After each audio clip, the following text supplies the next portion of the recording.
ఓం గం గణపతయే నమః. ఓం జ్ఞానానందమయం దేవం నిర్మలస్ఫటికాకృతిం ఆధారం సర్వ విద్యానాం శ్రీ హయగ్రీవముపాస్మహే. హయగ్రీవ అనుగ్రహ సిద్ధిరస్తు. వీక్షించేటటువంటి ప్రేక్షకులందరికీ కూడా ఈ యొక్క ఏప్రిల్ 14వ తేదీ నుండి మే 14వ తేదీ వరకు కూడా సూర్యనారాయణుడు అనగా మన యొక్క అంతరిక్ష భాషలో రవి, సూర్యుడు అనేటటువంటి పర్యాయ పదాలు ఉంటాయి. కాబట్టి ఈ సూర్య భగవానుడు మీనరాశిలో నుంచి మేషరాశిలోకి తన యొక్క ప్రవేశాన్ని కావిస్తూ ఉచ్చస్థితాన్ని కలిగినటువంటి 10 డిగ్రీల వరకు కూడా ఈ సూర్య భగవానుడు ఉచ్చస్థితిని కలిగి ఉంటాడు.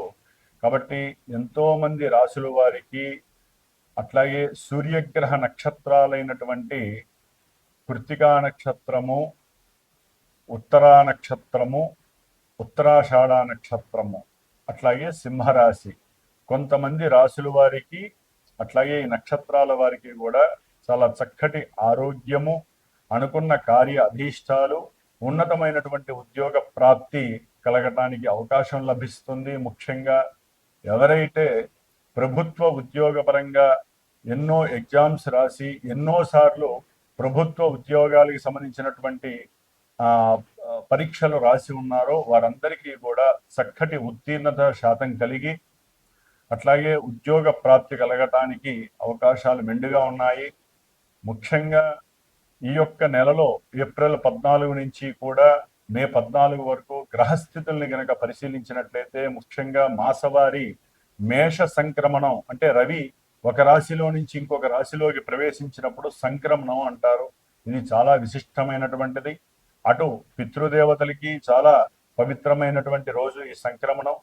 అట్లాగే ఈ యొక్క సూర్య భగవానుడు నెలకి కరెక్ట్గా ఒక్కొక్క డిగ్రీ చొప్పున రోజుకి 30 డిగ్రీలు కూడా పరిభ్రమిస్తూ 30 రోజుల్లో ఆయన మారేటటువంటి నక్షత్రాలని బట్టి వారి జాతక చక్రంలో ఎవరైతే రాసులు చూసుకుంటున్నారో వారి యొక్క జాతక చక్రంలో నడిచేటటువంటి దశలు, అంతర్దశలు, విదశల్ని బట్టి వారి యొక్క జన్మలగ్నాన్ని బట్టి ఈ సూర్య భగవానుడు ఎక్కడ ఉంటాడో ఆ యొక్క ఫలితాలని మనకి ఇప్పుడు ప్రసాదిస్తూ ఉంటాడు. మంచి కావచ్చు, చెడు కావచ్చు. కాబట్టి చాలా మందికి రాశి మాత్రమే, మా యొక్క నక్షత్రము, మా యొక్క రాశి దండి ఎలా ఉంటుంది అని మాత్రమే కనుక్కుంటున్నారు.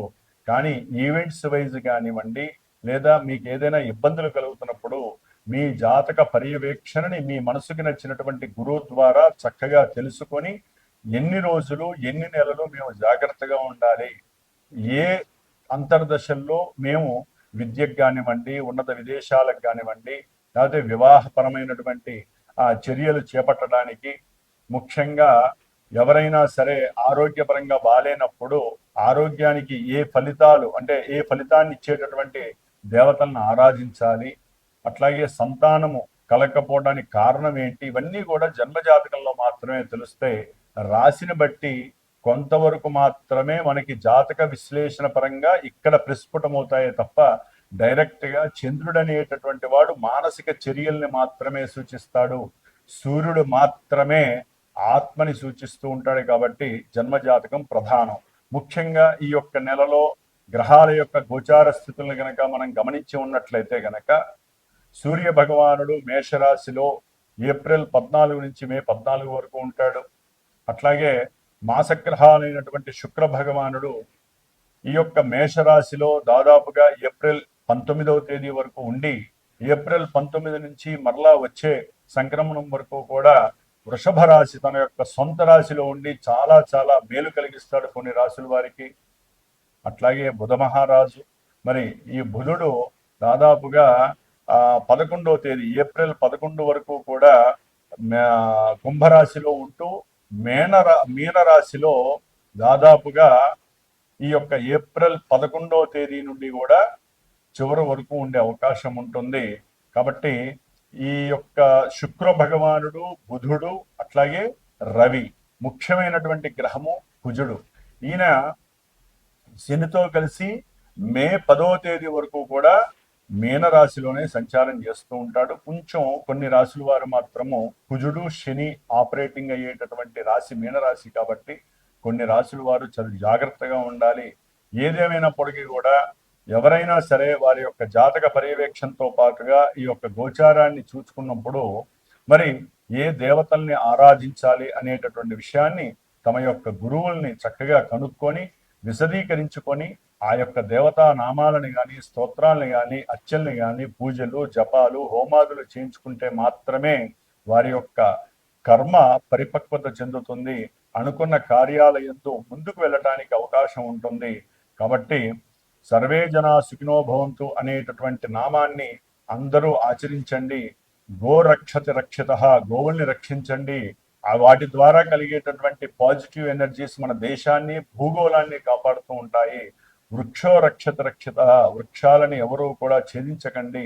వృక్షాలని సాధ్యమైనంత వరకు పెంపొందించుకోండి. ఎందుకంటే ఒక్కొక్కరి యొక్క జన్మ నక్షత్రాన్ని బట్టి ఒక్కొక్క వృక్షము ఉంటుంది, రాశుల్ని బట్టి వృక్షం ఉంటుంది. కాబట్టి ఆ వృక్షాలని పెంచితే గనక వారి యొక్క ఆయురారోగ్యాలు బాగుంటాయి. ఇట్లా ఎన్నో విషయాలు మన యొక్క జ్యోతిష్య శాస్త్రంలో నిక్షిప్తమై ఉన్నాయి. కాబట్టి మరి మేషరాశి నుంచి మీనరాశి వరకు, అట్లాగే అశ్విని నక్షత్రం నుంచి రేవతి నక్షత్రం వరకు ఎవరికి ఈ మాసాంతము సూర్య సంక్రమణం వలన మేషరాశిలో సంక్రమించినటువంటి ఈ యొక్క సూర్య సంక్రమణం వలన ఈ 4 గ్రహాలతో పాటుగా కుజుడు అట్లాగే గురుడు మిథున రాశిలోనే ఉంటాడు.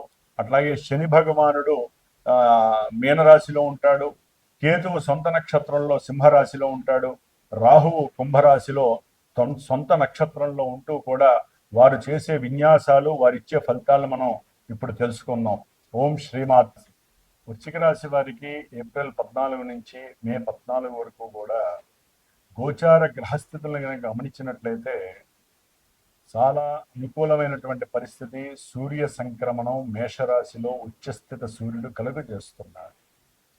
వృశ్చిక రాశి వారికి దశమాధిపతి, కర్మస్థానాధిపతి, ఉద్యోగ స్థానాధిపతి అయినటువంటి శుభయోగ కారకుడైనటువంటి రవి మహానుభావుడు ఉద్యోగ సేవకా స్థానమైనటువంటి 6వ స్థానంలో ఉచ్చస్థితిలో ఉండటం చాలా చాలా అనుకూలమైనటువంటి పరిస్థితులు. అంటే ఉద్యోగం కోసం ఎవరైతే వృశ్చిక రాశి వారు తహతహలాడుతున్నారో వారికి ఉద్యోగ ప్రాప్తి సూర్య భగవానుడు ఇస్తున్నాడు. ఉద్యోగంలో తీసేసిన వాళ్ళకు కూడా మళ్ళీ ప్రమోషన్ ఇచ్చి మంచి ఉద్యోగ పరిస్థితుల్ని ఈ యొక్క వృశ్చిక రాశి వారికి సూర్య భగవానుడు చాలా అనుకూలంగా ఇస్తున్నాడు.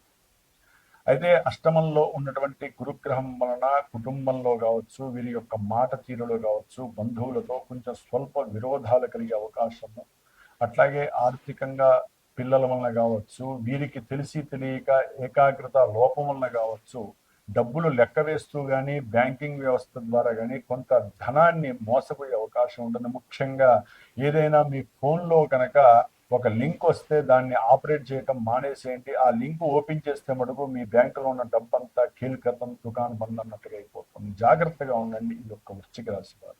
గురుబలం పూర్తిగా క్షీణంగా ఉంది కాబట్టి చెప్తున్నారు.